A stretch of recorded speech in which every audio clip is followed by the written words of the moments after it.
Time to redo this basement? Yeah. A home gym, movie theater, model train utopia. Or yoga studio? I'm flexible-ish. Great. I'll just use the U.S. Bank mobile app so we can plan it out. Which way are you leaning? Setting a savings goal or applying for a home improvement loan? I say we look at both options, right here in the app. Budget for a really good home gym. We deserve it. Noted. Help for today, planning for tomorrow. That's what U.S. Bank is for. U.S. Bank. We'll get there together. Equal housing lender member FDIC. They said lowering drug prices was a fight we couldn't win. The big drug companies have billions of dollars and an army of lobbyists. But AARP stood with our 38 million members and forced the drug companies to lower drug prices. It's a victory for all Americans. But Big Pharma won't give up, so neither will AARP. Join our fight at aarp.org/fierce defender. That's aarp.org/fierce defender.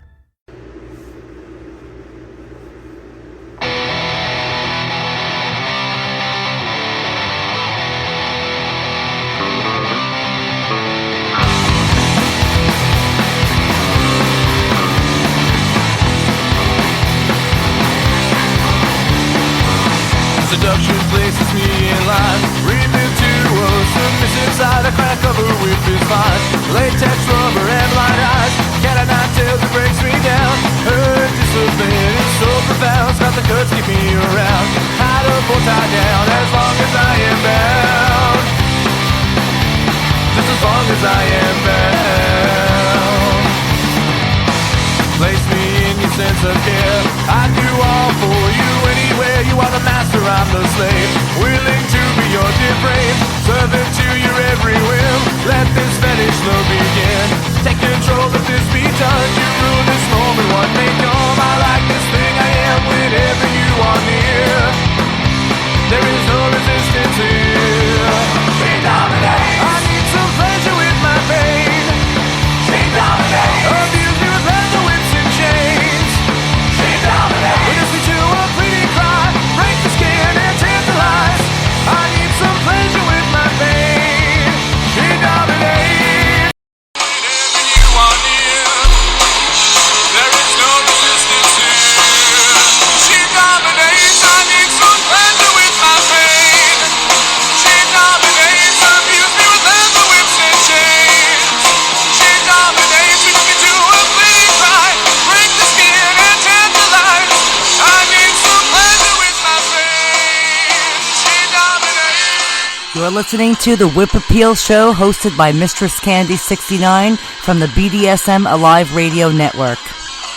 For pros, Purdy is a trusted partner, faithfully by your side with handcrafted brushes and other premium painting tools for any job. Purdy is a partner that'll never let you down. Purdy, the #1 brand preferred by pros. 2021 In-Pay Magazine Brand Preference Survey. Brush and roller categories May, June issue. Hello, hello, hello in Radio Land. It is Friday, August 26th, 2022.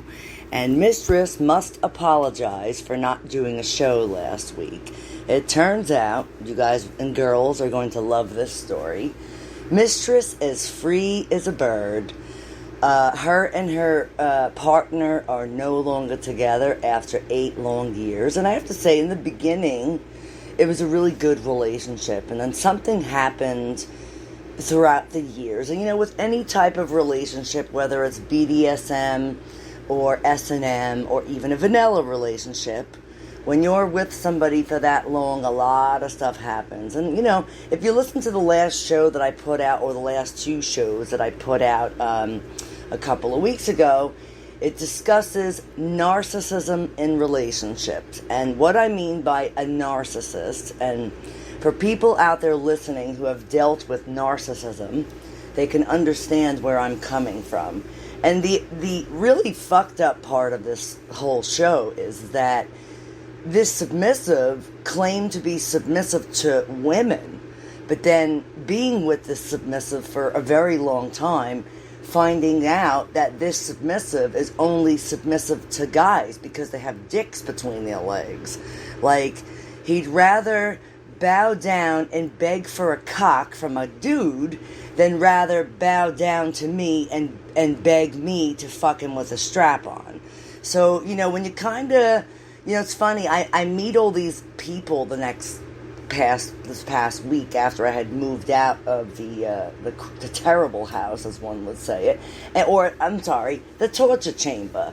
And Mistress loves giving out torture, but Mistress does not like being the subject of torture. Now, what I mean by that is, let's just say, the past couple of weeks were pretty bad where I was living. Okay, it was to the point where it was getting physical, if you catch my drift, and not in a good way. So Mistress decided to get all the help she could from her friends and family, and I packed all my shit, got my shit into storage in June, and basically decided to leave last Friday, which was August 19th. That's why I did not do a show last weekend, because Mistress was in the process of moving. So it's kind of an interesting story. Mistress comes back out to where she used to live, and I'm not going to say, it's still in Long Island, it's in Nassau County, just not in Suffolk, right? So I have this apartment all set up, and literally I'm on my way to go meet the woman for the apartment, and she fucking calls me and tells me this terrible news that she was not interested in renting the apartment because apparently she gave me some bullshit story that her family was coming and she decided that she wasn't renting. Well, first of all, when I explained to this woman that I was leaving a very terrible situation and that I was taking my life belongings and the rest of my stuff was in storage, that, once I left, I couldn't go back. So I explained this to this dumbass like 5 fucking times, right? So basically, anybody out there who's looking to rent an apartment, be very careful, because a lot of people are discriminatory cocksuckers. And I'm not saying that to be mean. Like, how dare this fucking woman do that to me? So for a hot minute, Mistress Candy was homeless, okay? And I still am to some degree, and I'll get into that story in a few minutes. So basically, I leave a terrible situation, starting a new life, and the fucking bitch that I'm going to be renting the apartment from decides to tell me that she can't rent it for whatever. And thank God I didn't give her a fucking security deposit. I had arranged it with her where I would give her all the money up front in cash.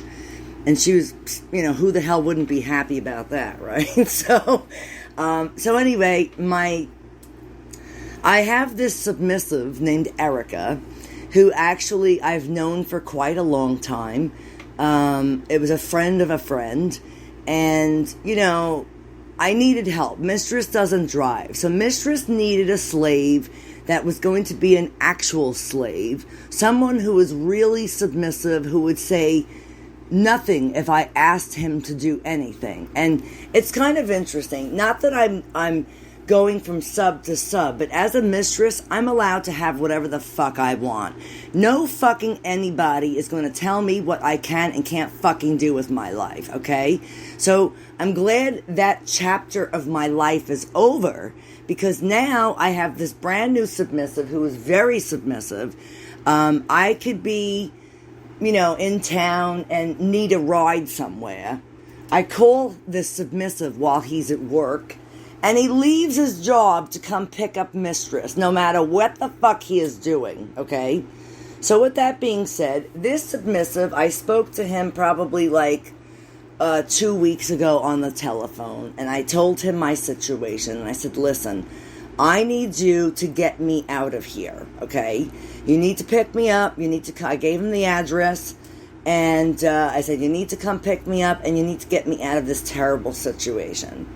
So he goes, yes, Mistress, I will be there before 9 o'clock. This was last Friday. So last Friday, she shows up at my house, or my old house, and, Cupcake is kind of standing there, screaming at me, cursing at me, just being a total fucking asshole, if you ask me, okay? And honestly, for a 53-year-old man, he is extremely immature. And I'm not saying this to be an asshole. It is the God's honest truth. So let me back up a minute here. For those of you who are just tuning into the show, this show is called The Whip Appeal Show. It is hosted by the BDSM Alive Radio Network, which I own. And I have other dames on the network also for fetish kinky shows. And we all like to talk about life experiences because, believe it or not, in the BDSM world and the vanilla world, we are still people. So these types of things happen to everybody, not just me. And it's kind of interesting. It makes for a very interesting stuff because I've lived this. So here I am, a famous mistress of 32 years, shacks up with this fucking crossdresser who I thought was the love of my life. And he turned out to be the most benevolent, violent abuser I have ever fucking met in my life. And let me tell you, I was married before this submissive, and I thought my fucking husband was bad. The last submissive was absolutely fucking terrible. I mean, if you listen to any of the prior shows, he was bisexual and told me from day one that he needs to have sex with men. Don't ask me why, I couldn't tell you, okay? Honestly, as we go along in the stories here in the next few shows, because Mistress is going to be venting to prevent other doms and other subs from getting themselves in these fucking terrible situations. These things can be preventable if you just listen and look for the red flags, okay? And if there's tons of red flags, and over the period of the next few years the red flags become red fucking blankets, then you know it's time to fucking leave, okay? So, an interesting part of what the recent chain of events was, okay? Besides the irretrievable breakdown of Cupcake cheating on Mistress every fucking chance he got. I mean, when you kind of have a feeling that your submissive and your boyfriend is like doing things behind your back, and you kind of go snooping, you know, because you kind of sense it. So this time last year, Cupcake met on a few fellas on Tinder. And Mistress has a beautiful, hefty-duty fucking blackmail folder on Cupcake. Anybody who wants to see why we broke up, why we split up, I have fucking proof of everything. Despite of what he fucking tells people, okay? I have police reports, I have pictures and videos, I have videos and pictures and screenshots and printed out paperwork of every single one of his fucking text message affairs behind my back for the past fucking 8 years, okay? I also have other things that I'm not going to mention on the air just because of other reasons, but if he listens to the show, he damn well knows what the fuck I'm talking about, okay? So, why we broke up is because Cupcake told all these fellas that he was with behind my back that he was in an open relationship with a woman. So, with that being fucking said, me finding this out and him telling me in the beginning that he was bisexual, yeah, that's great and all. But even still, if you're bi and you tell your mistress, girlfriend, whoever the fuck you're with, that, you know, you need to do certain things, you should be telling your partner, especially your fucking mistress who fucking owns you, okay?